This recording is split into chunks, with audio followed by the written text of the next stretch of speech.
real question for telecom companies on how do you take your existing sales force that has relationships with often hundreds of thousands of businesses and really change those discussions from just talking about basic voice to a whole range of data and communication services. Well, first you have to start with segmentation. You have to determine where is the value that we think we can drive for companies as we really broaden the kind of offerings that a telecom company can offer. We worked with one telecom company and applied segmentation.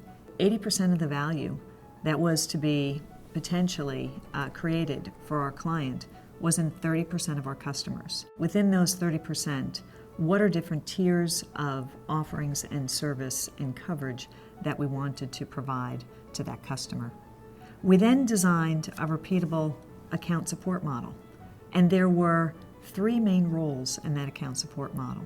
The first was the customer relationship manager, and that's someone who probably had some historical knowledge or relationship with the customer, but they were responsible for ensuring that we could drive to full potential with that customer across all of the offerings over time.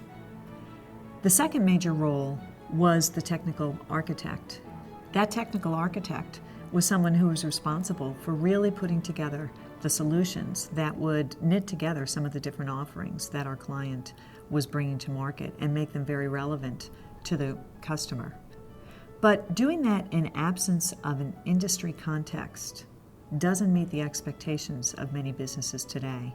So there was a third role that we brought to bear, which was the industry expert. And this is someone who has really deep knowledge of what are the challenges in data and communications that a manufacturer faces.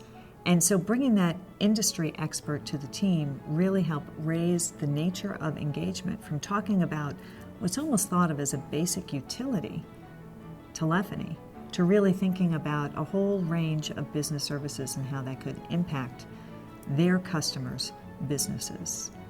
So we think the generalist model is dead or dying, and it's being replaced with this teaming approach and with a specialization that is going to be required on one dimension for anyone that is serving a customer today.